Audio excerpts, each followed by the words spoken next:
Alors bienvenue dans ce nouveau numéro de Traction. Aujourd'hui on est à Rostrenant, au cœur de la Bretagne, mais on se met aux couleurs finlandaises avec l'essai du tracteur N155 ED. Ce tracteur de 155 chevaux dispose d'une surpuissance de 15 chevaux.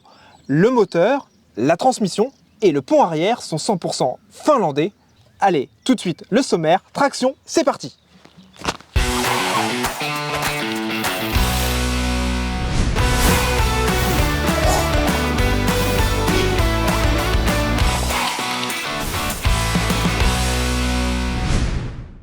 Ulysse, ce tracteur, il a de jolies couleurs bleues et blanches qui rappellent son origine finlandaise. Il a également une cabine qui est connue, qui équipe déjà les séries T, Q et S. Cette cabine équipe les tracteurs de 100 à 400 chevaux.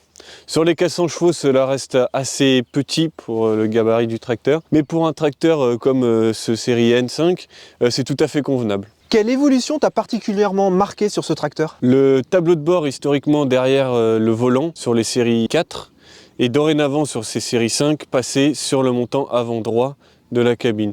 C'est un tableau de bord qui se représente sous la forme d'un petit rectangle numérique. En haut, on va avoir des affichages permanents et en bas, on pourra personnaliser jusqu'à 3 écrans pour avoir les affichages de transmission, de moteur, d'hydraulique, etc. Et au final, c'est pratique, tu valides? C'est très pratique dans le sens où on va pouvoir l'avoir dans la continuité du terminal principal qui est en bout d'accoudoir. Lorsqu'on conduit, on n'a pas besoin de tourner la tête à droite, à gauche. Une particularité de ce tracteur, c'est une transmission à variation continue, 100% maison.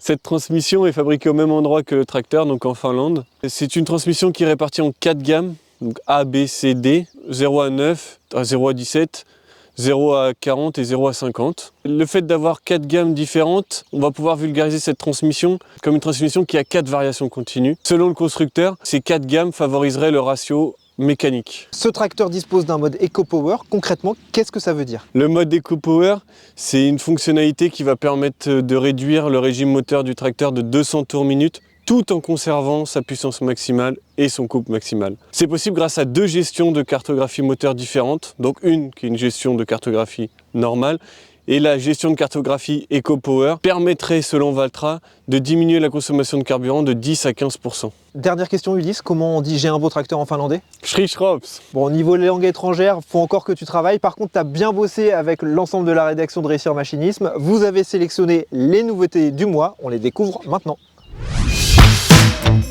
Les 5 nouveautés du mois sélectionnées au salon Agritechnica de Hanovre en Allemagne par les journalistes de Réussir Machinisme.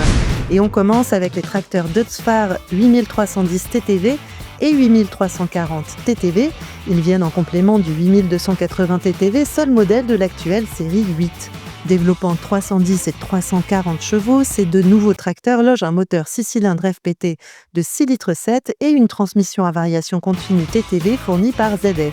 Ils inaugurent une nouvelle cabine à 4 montants au design en totale rupture avec la précédente. Le chauffeur trouve à bord le nouvel accoudoir e-control supportant le joystick e-motion et l'écran e-monitor 5 de 12,8 pouces. Les informations relatives au tracteur sont affichées sur l'écran vertical e-cluster de 15 pouces, fixé sur le montant avant droit. Ropa lance la planteuse de pommes de terre 4 rangs Leguan. Cette machine à goder se compose d'une fraise intégrée dont l'entraînement central et le tube du rotor sont signés Alpego. La gestion de la profondeur de travail s'appuie sur un rouleau caoutchouc à l'avant, ainsi que sur 2 capteurs à ultrasons et les capes arrière. Alimentés en 48 volts par une petite génératrice, les servomoteurs électriques animent les chaînes à goder. Ropa a fait le choix de l'électrique pour sa plus grande constance de régime par rapport à l'hydraulique. On poursuit avec Claas qui a présenté les tracteurs Claas Arion série 6 Sématic. Il remplace les Arion 600 et adopte le design des nouveaux Action série 9. Il conserve le moteur 6 cylindres Deere Power Systems, DPS, de 6,8 litres et la transmission à variation continue Sématic. La cabine et l'environnement de conduite restent aussi identiques. La gamme se compose des modèles Arion 640, 660 et 690, développant de 145 à 205 chevaux. Ces tracteurs disposent d'un circuit hydraulique débitant 150 litres par minute. Leur relevage arrière affiche une capacité de 8 tonnes, tandis que leur relevage avant soulève 4 tonnes. Silo King lance la mélangeuse automotrice Selfline 2000+, aux dimensions XXL. Cette machine de 45 mètres cubes animée par un moteur de 510 chevaux mesure en effet 3 mètres de large, 4 mètres de haut et 12 mètres de long. Elle est capable de réaliser en un remplissage des rations pour plus de 300 bovins. Cette automotrice repose sur 4 essieux directeurs dont 3 moteurs. Elle affiche un poids à vide de 31 à 32 tonnes selon les équipements. Sa fraise décile sur 2,30 m de large et jusqu'à 7 mètres de haut. On finit ce tour des nouveautés du mois avec le tracteur Lintrac 160L Drive de Lindner. Il est doté de 4 roues directrices et devient désormais le modèle le plus puissant de la gamme. Il bénéficie d'une nouvelle cabine 30% plus grande que celle du Lintrac 130. Ce tracteur dispose d'un moteur 4 cylindres FPT de 4,5 litres, délivrant 175 chevaux, ainsi que d'une transmission à variation continue ZF. Le Lintrac 160 reçoit un circuit hydraulique load sensing débitant 120 litres par minute et un relevage arrière soulevant 7 tonnes. Il profite d'un nouvel accoudoir accueillant en option à son extrémité un terminal tactile de 10 pouces.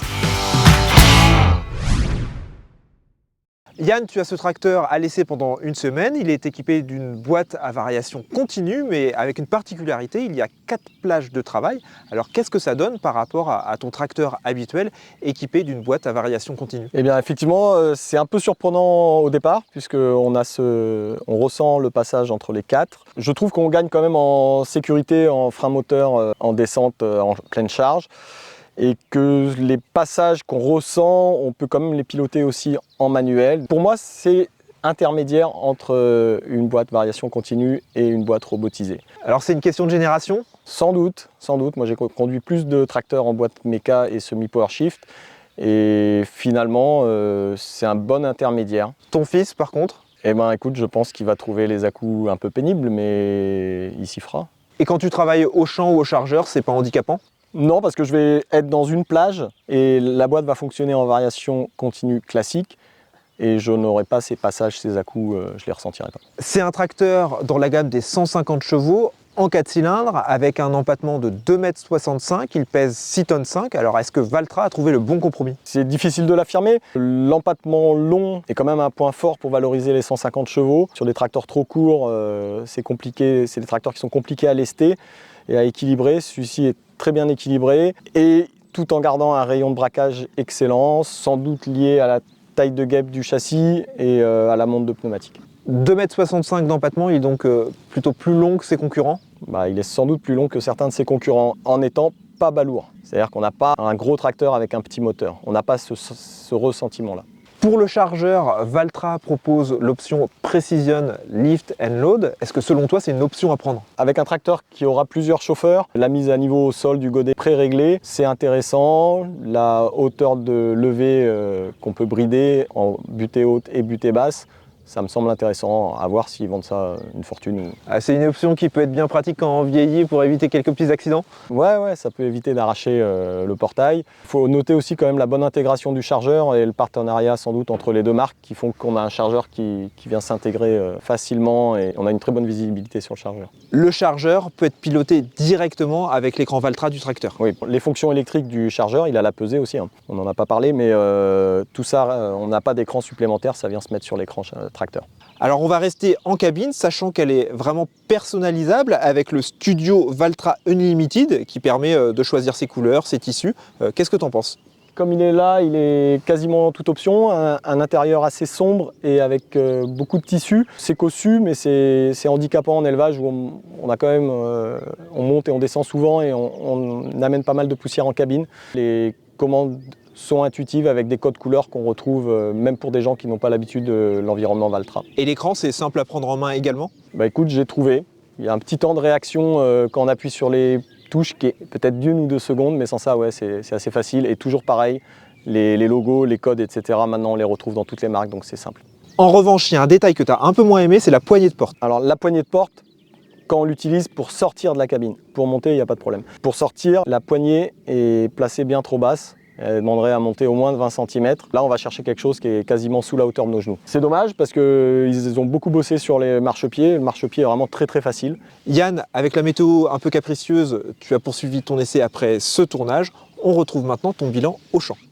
Donc j'ai utilisé le Valtra N155 au champ à la charrue avec une grosse 4 corneaux. C'est un tracteur qui est bien équilibré, qui est long, c'est assez appréciable. On n'a pas besoin de trop le lester sur l'avant. Malgré ça, il braque très bien, donc vraiment dans les fourrières, c'est appréciable. Ça peut être presque une manœuvre en moins par rapport à un 6 cylindres pour se remettre dans l'arrêt. On s'est initié au guidage. J'ai juste fait la fonction la plus simple sur ce tracteur-là, c'est-à-dire on trace une ligne AB droite et on se base dessus pour finir le champ. Même moi, j'ai réussi à le prendre en main, donc je pense que c'est à la portée de tout le monde. Donc globalement, quand même une impression positive sur ce tracteur. En cabine, il y a quelques trucs qui me dérangent. On a déjà parlé de la poignée de porte pour sortir. On retrouve aussi un levier qui est assez proche de ceux de la concurrence. J'ai eu du mal à me faire à l'inverseur au pouce ici, qui est quand même très proche et similaire dans son toucher, dans sa forme et dans ses positions de fonctionnement du distributeur qui est à côté. Ça me dérange fortement parce que ça veut dire qu'on peut être amené à mettre un coup de distributeur au lieu d'un coup d'inverseur ou l'inverse. Si c'était à refaire et qu'on me demandait mon avis, je ne mettrais pas les interrupteurs de prise de force aussi en retrait que ça. On a besoin de pouvoir y accéder rapidement en termes de sécurité, éventuellement. Yann, merci pour cet essai et pour ton œil avisé. On enchaîne maintenant avec l'essai d'une marque encore méconnue, le SSV Odess.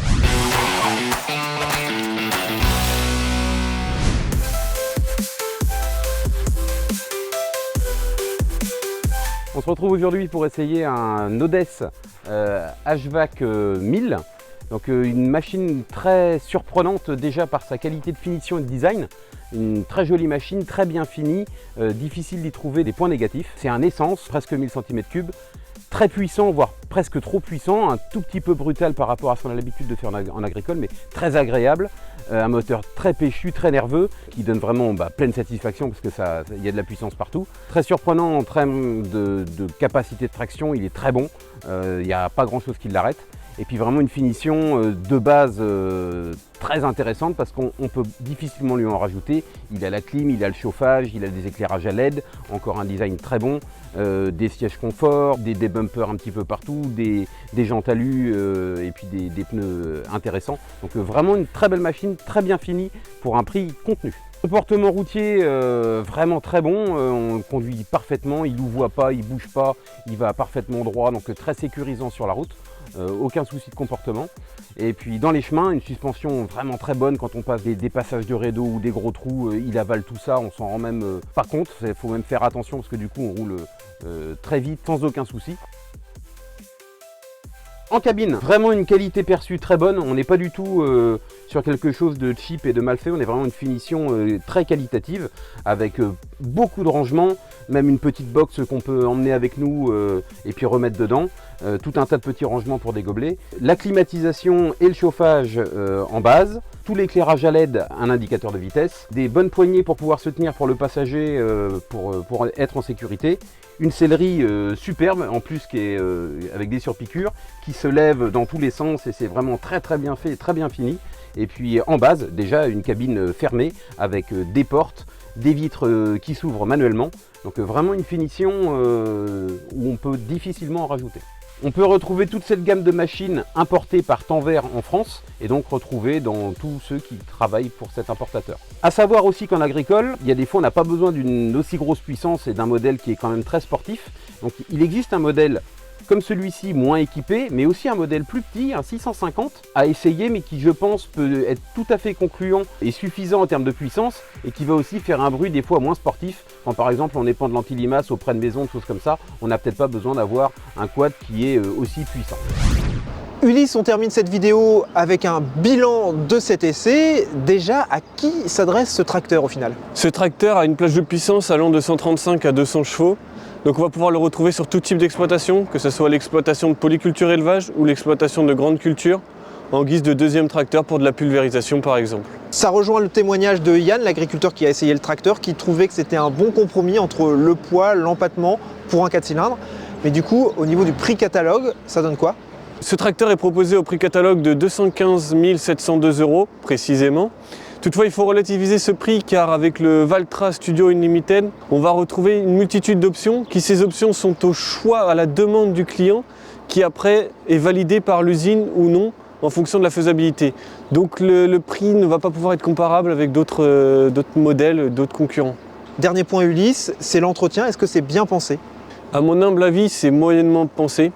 Notamment pour un premier point, le filtre à air, pour pouvoir enlever, escamoter le bloc du filtre à air. On va avoir une durite qui va quand même nous gêner en plus du chargeur. Si nous voulons accéder au filtre à carburant ou au filtre à huile, ainsi que remplir le niveau d'huile, nous devons enlever une deuxième partie du capot moteur qui est en dessous. Merci Ulysse pour cet essai. Je te dis à bientôt pour un nouveau numéro de Traction parce que pour l'instant, tu n'es pas encore dans notre traditionnel zapping des réseaux sociaux. J'ai bon espoir de t'y voir un jour et je vous dis à bientôt.